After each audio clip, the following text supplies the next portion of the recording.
Hello students. आज की class exam के नज़रिए से बहुत ज़्यादा ज़रूरी है क्योंकि इग्नू एमए हिंदी के पाठ्यक्रम में लगा MSD 11 हिंदी कहानियों से जुड़ा है। और कहानियों से जुड़े प्रश्नों के उत्तर देने के लिए हमें कहानियों के बारे में पता होना बहुत ज़रूरी है।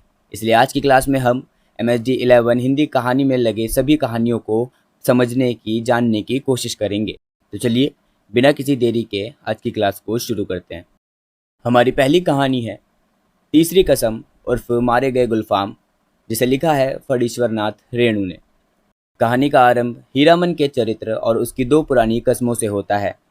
पहली कसम, वह कभी चोरी छिपे सीमा पार का माल यानी कि चोर बाजारी नहीं ढोएगा, क्योंकि एक बार वह पुलिस के हत्थों चढ़ते चढ़ते बचा था और उसे अपनी जान और बैल दोनों दांव पर लगाने पड़े थे। दूसरी कसम, वह कभी बांस की लदनी नहीं करेगा, क्योंकि लंबे बांस मुड़ने पर बैलगाड़ी का संतुलन बिगाड़ देते हैं और बैलों की गर्दन छिल जाती है। यह दो कस्में दिखाती है कि हीरामन कानून से डरने वाला और अपने बैलों से अगाध प्रेम करने वाला एक संवेदनशील इंसान है। कहानी का टर्निंग पॉइंट तब आता है जब आधी रात को उसे एक तीसरी सवारी मिलती है। थिएटर कंपनी की डांसर हीराबाई। हीरामन के लिए औरत का मतलब केवल घर गृहस्थी संभालने वाली या फिर खेतों में काम करने वाली ग्रामीण महिलाएं थी। उसने थिएटर या नौटंकी की दुनिया कभी नहीं देखी थी। जब वह हीराबाई को देखता है तो उसकी नज़रों में कोई वासना या वासना जनित आकर्षण नहीं होता। वह उसके गोरे रंग, उसकी सुरीली आवाज़ और उसकी खुशबू से सम्मोहित हो जाता है। वह उसे कोई साधारण औरत नहीं बल्कि भगवान की बनाई परी या देवी समझने लगता है। पूरी यात्रा के दौरान हीरामन और हीराबाई के बीच एक बेहद महीन, मूक और पवित्र रिश्ता विकसित हो जाता है।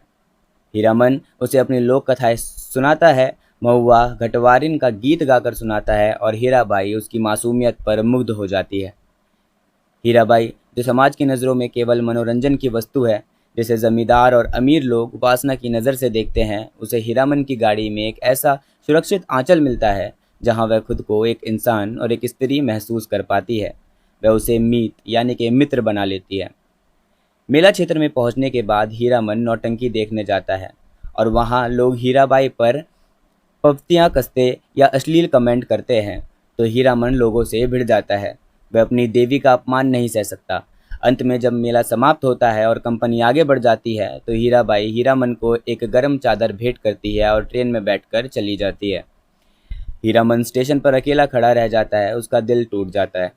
वह अपनी गाड़ी लेकर लौटते समय रोते हुए अपनी तीसरी कसम खाता है, अब कभी किसी थिएटर वाली या नौटंकी की औरत को अपनी गाड़ी में नहीं बैठाएगा।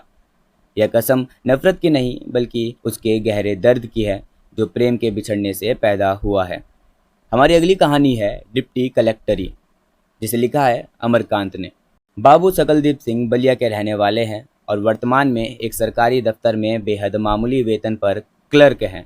उनकी पूरी जिंदगी आर्थिक तंगी, कर्ज और समाज के तानों में बीती है। उनकी पत्नी जानवी और घर के अन्य बच्चे बेटियां हमेशा अभावों में जिए हैं, लेकिन इस घोर अंधकार में जीवन में उम्मीद की इकलौती किरण है उसका बेटा नारायण।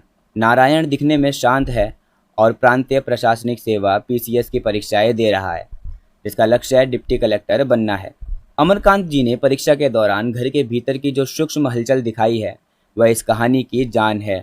पूरा घर एक अघोषित कर्फ्यू या तपस्या केंद्र में बदल जाता है। नारायण की पढ़ाई में कोई खलल ना पड़े इसलिए छोटी बहनों को तेज आवाज में बोलने से मना कर दिया जाता है।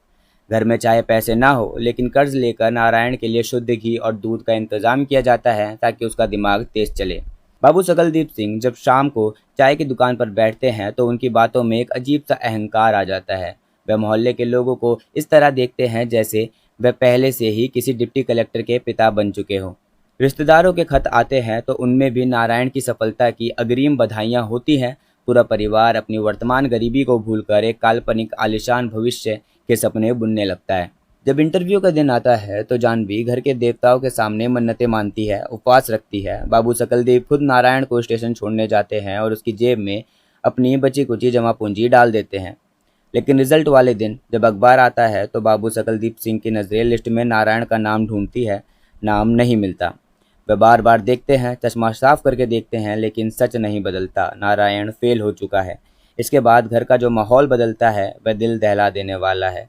जानवी रोने या चिल्लाने के बजाय पत्थर जैसी हो जाती है। नारायण चुपचाप अपने कमरे में मुंह छिपाकर लेट जाता है। बाबू सकलदीप सिंह जो कल तक सीना तान कर चलते थे, अब गली के कुत्तों और पड़ोसियों की नज़रों से बचकर दीवार का सहारा लेकर रेंगते हुए घर में घुसते हैं। घर का वह घी, वह दूध, वह उम्मीदें सब एक झटके में मलबे में तब्दील हो जाती है। हमारी तीसरी कहानी है बदबू, जिसे लिखा है शेखर जोशी ने।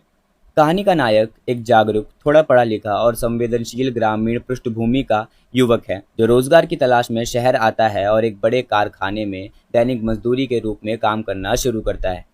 यह कारखाना चमड़े के शोधन या तीव्र रसायनों के इस्तेमाल से जुड़ा है। जब नायक पहले दिन कारखाने के गेट के भीतर कदम रखता है, तो वहाँ के वातावरण में व्याप्त सड़े हुए चमड़े, पसीने, तेजाब और ग्रीस की एक बेहद तीखी, असहनीय बदबू उसका स्वागत करती है। उसका जी मचलाने लगता है, सिर में दर्द होने लगता है। वह देखता है कि कारखाने के पुराने मजदूर बिना किसी असुविधा के नंगे हाथों से उस तेजाब और कचरे में काम कर रहे हैं। वह लंच के समय उसी बदबूदार माहौल में बैठकर आराम से खाना खा लेते हैं। नायक को यह देखकर हैरत होती है। शुरुआती हफ्तों में नायक जब शाम को काम खत्म करके अपने कमरे पर लौटता है, तो वह नहाने के साबुन से अपने हाथों को रगड़ रगड़ कर धोता है। वह अपने कपड़ों को खौलते पानी में डालता है, लेकिन उसे लगता है कि वह बदबू उसके हाथों की चमड़ी में, उसके नाखूनों के भीतर और उसके फेफड़ों में समा चुकी है। वह खाना खाने बैठता है तो रोटी से भी उसे वही रासायनिक बदबू आती है। कारखाने में मजदूरों का भयंकर शोषण हो रहा है। ठेकेदार और मालिक उसके अधिकारों को मार रहे हैं। नायक के भीतर एक पढ़ा लिखा युवा है, इसलिए वह इस अन्याय के खिलाफ सोचता है। वह सोचता है कि एक दिन वह इन मजदूरों को इकट्ठा करेगा, हड़ताल करेगा और इस नरक जैसी स्थिति को बदलेगा। जब उस बदबू को व्यवस्था की सड़न का प्रतीक मानता है। लेकिन जैसे जैसे महीने बीतते हैं, नायक की आर्थिक मजबूरियां बढ़ती जाती है। वह नौकरी नहीं छोड़ सकता क्योंकि घर पैसे भेजने हैं। धीरे धीरे उसका साबुन से हाथ धोना कम होने लगता है। वह भी पुराने मजदूरों की तरह काम के बीच में बीड़ी सुलगाने लगता है। कहानी का क्लाइमैक्स तब आता है जब एक दिन काम के दौरान उसका एक साथी उससे कहता है, आज कारखाने में अजीब सी शांति है, बदबू कुछ कम है ना? नायक अचानक अपने हाथों को सूंघता है। वह चौंक जाता है। बदबू कम नहीं हुई थी, बल्कि नायक की सूंघने की शक्ति खत्म हो चुकी थी। उसे अब कारखानों की उस सड़ांध से कोई आपत्ति नहीं थी। वह उस अमानवीय माहौल का अभ्यस्त हो चुका था। हमारी अगली कहानी है राजा निर्बंसिया, जिसे लिखा है कमलेश्वर ने। इस कहानी के अंदर दो कथाएं हैं, एक तो लोक कथा और एक है आधुनिक यथार्थ। तो कथा एक है लोक कथा। एक राजा है जो निर्बंसिया यानी निसंतान है। राजा अपनी रानी से बहुत प्रेम करता है। संतान न होने के दुख में राजा राजपाट छोड़ देता है। रानी पर कई तरह के लांछन लगते हैं, लेकिन अंत में चमत्कारी रूप से संतान की प्राप्ति होती है और राजा अपनी रानी की पवित्रता को स्वीकार करके सुखपूर्वक रहने लगता है। यह एक पारंपरिक आदर्शवादी कथा है। यही कथा दूसरी चलती है आधुनिक यथार्थ के साथ, जिसमें मुख्य पात्र जगपति है, जो एक संभ्रांत लेकिन अब कर्ज में डूबे परिवार का युवक है। उसकी पत्नी चंदा है, जिससे वह बेहद प्यार करता है। जगपति बीमार हो जाता है। उसके पैर में गंभीर चोट या बीमारी होती है, जिसके इलाज के लिए बहुत पैसों की ज़रूरत है। घर का सारा सामान बिक जाता है। इस बेबसी के दौर में अस्पताल का कंपाउंडर बच्चन सिंह उसके जीवन में आता है। बच्चन सिंह के पास पैसा है, दवा है और रसूख है। बच्चन सिंह चंदा की बेबसी और उसकी सुंदर काया की तरफ आकर्षित होता है। वह जगपति के इलाज के बहाने चंदा की मजबूरी का फायदा उठाता है। चंदा अपने पति के जान बचाने के लिए, अपने सुहाग की रक्षा के लिए घोर मानसिक पीड़ा सहते हुए भी बच्चन सिंह के सामने आत्मसमर्पण करने को मजबूर हो जाती है। जगपति ठीक होकर घर आता है, लेकिन उसे भनक लग जाती है कि चंदा ने उसके लिए क्या खोया है। समाज जगपति पर थू थू करता है। जगपति के भीतर का पुरुष अहंकार और हीन भावना जाग उठती है। वह चंदा के उस महान त्याग को नहीं देख पाता कि अगर चंदा उसकी अस्मत दाव पर ना लगाती तो आज जगपति जिंदा ना होता। चंदा गर्भवती हो जाती है। जगपति को यकीन हो जाता है कि यह बच्चा बच्चन सिंह का है। वह समाज के तानों, अपनी नपुंसकता और हीन भावना को बर्दाश्त नहीं कर पाता। चंदा को घर में छोड़कर वह चुपचाप जाता है और जहर खाकर आत्महत्या कर लेता है। वह मरते समय एक नोट छोड़ जाता है, जिसमें लिखा होता है कि पैसे और गरिमा के बिना इंसान जिंदा नहीं रह सकता। हमारी अगली और पांचवी कहानी है हंसा जाई अकेला, जिसे लिखा है मार्कंडेय ने। इस कहानी का शीर्षक कबीर के प्रसिद्ध भजन हंसा जाई अकेला मती रोए काई से लिया गया है, जिसका आध्यात्मिक अर्थ है कि आत्मा इस संसार से अकेले ही विदा होती है। लेकिन मार्कंडेय जी ने इस आध्यात्मिक दर्शन को एक अत्यंत क्रूर सामाजिक यथार्थ के रूप में बदला है।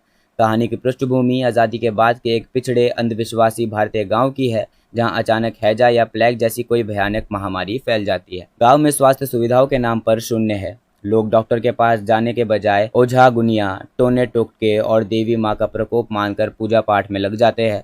मौतें इतनी तेजी से हो रही है कि हर घर से रोने की आवाज़ें आ रही है। इस आपदा के समय इंसानी रिश्तों का जो सबसे घिनौना रूप है वह बाहर आता है। जो ग्रामीण कल तक एक दूसरे के सुख दुख में खड़े होने का दम भरते थे, वे आज संक्रमण के डर से अपने सगे भाइयों पड़ोसियों के शवों को छूने तक से कतरा रहे हैं। गांव में अविश्वास का माहौल है। मुख्य पात्र शांतु है। उसकी पत्नी सुशीला इस महामारी की चपेट में आ जाती है। सुशीला तड़प रही है, उसे तेज उल्टी दस्त है। शांतु बदहवास होकर पूरे गाँव में घूमता है। वह कभी नीम हकीम के पैर पकड़ता है तो कभी अपने पुराने मित्रों से मदद की भीख मांगता है कि कोई उसकी पत्नी को शहर के अस्पताल ले जाने में मदद कर दे, लेकिन सब अपने अपने दरवाजे अंदर से बंद कर लेते हैं। शांतु को इस बात का गहरा सदमा लगता है कि बिरादरी और समाज के लिए उसने जीवन भर काम किया, आज वह इस नरक में अकेला छोड़ चुके हैं। सुशीला दम तोड़ देती है। अब शांतु के सामने सबसे बड़ी चुनौती है कि अपनी पत्नी की लाश को शमशान तक कैसे ले जाए। कोई कंधा देने वाला नहीं है। इस घोर अमानवीय स्थिति में शांतु के भीतर की इंसानी जिजीविषा यानी जीने और लड़ने की इच्छा जागती है। वह रोना बंद करता है। वह अपनी पत्नी के शव को अकेले ही उठाता है और घसीटते हुए ले जाने का हौसला जुटाता है। ये कहानी दिखाती है कि संकट के समय सामूहिक समाज एक भ्रम है, इंसान अंततः बिल्कुल अकेला है। इस पाठ्यक्रम की अगली कहानी है यही सच है, जिसे लिखा है मन्नू भंडारी जी ने। यह कहानी स्त्री मनोविज्ञान और उसके प्रेम की परतों को उघाड़ने वाली हिंदी की कालजयी रचना है। इस पर प्रसिद्ध फिल्म रजनीगंधा भी बन चुकी है। मन्नू भंडारी ने इसे डायरी शैली में लिखा है, जिसके पाठक सीधे दीपा के दिमाग के भीतर चल रहे विचारों को पढ़ पाता है। दीपा स्वतंत्र विचार वाली लड़की है जो कोलकाता में रिसर्च कर रही है। उसके जीवन में वर्तमान में संजय है। संजय बहुत ही कूल, मस्त मौला और व्यवहारिक लड़का है। वह जब भी दीपा से मिलता है ढेर सारे रजनीगंधा के फूल लाता है। संजय का प्यार दीपा के लिए एक सुरक्षित, आरामदायक और खुशहाल वर्तमान है। दीपा को लगता है कि वह संजय से बहुत प्यार करती है और यही उसकी जिंदगी का अंतिम सच है। लेकिन कहानी में मोड़ तब आता है जब दीपा को एक नौकरी के इंटरव्यू के लिए कानपुर जाना पड़ता है। कानपुर वह शहर है जहां उसका अतीत दफन है। वहां उसका पूर्व प्रेमी निशीत रहता है। निशीत दीपा का पहला प्यार था, जिसने सालों पहले बिना कोई ठोस वजह बताए दीपा से ब्रेकअप कर लिया था, जिसे दीपा अवसाद में चली गई थी और निशीत से नफरत करने लगी। कानपुर स्टेशन पर कदम रखते ही दीपा की पुरानी यादें ताज़ा हो जाती है। निशीत उससे मिलने आता है। वह बदला हुआ है, गंभीर है। वह इंटरव्यू की तैयारी में दीपा की मदद करता है, उसके लिए टैक्सी का इंतजाम करता है, उसकी छोटी छोटी ज़रूरतों का ख्याल रखता है। उसकी आंखों में दीपा को एक मौन पश्चाताप और पुराना अगाध प्रेम दिखाई देता है। दीपा का मन बुरी तरह डोल जाता है। उसके भीतर का दबा हुआ पहला प्यार जाग उठता है। वह सोचने लगती है कि संजय के साथ उसका रिश्ता केवल अकेलेपन को भरने का एक माध्यम था। असल प्यार तो निशीत ही है। वह निशीत के करीब आने लगती है और ट्रेन में वापस लौटते समय पूरी तरह आश्वस्त होती है कि उसका निशीत के पास लौट जाना ही असली सच है। वह तय करती है कि वह कोलकाता जाकर संजय को सब सच बता देगी। लेकिन जैसे ही कोलकाता स्टेशन पर ट्रेन रुकती है, दीपा खिड़की से बाहर देखती है। संजय वहां हाथ में रजनीगंधा के फूलों का गुलदस्ता लिए, चेहरे पर वही पुरानी बेफिक्र मुस्कान लिए उसका इंतजार कर रहा है। संजय को देखते ही, उसकी बाहों के घेरे में आते ही दीपा कानपुर के निशीत को पूरी तरह भूल जाती है। वह संजय के सीने से लगकर सोचती है कि निश्चित तो सिर्फ एक भ्रम था, संजय ही उसका वास्तविक जीवन है, यही सच है। तो इसी के साथ हमने इस पाठ्यक्रम की 6 कहानियां पढ़ ली है। इसकी बाकी कहानियां हम अगली क्लास में पढ़ेंगे। तब तक के लिए आप चैनल को सब्सक्राइब कर लीजिए।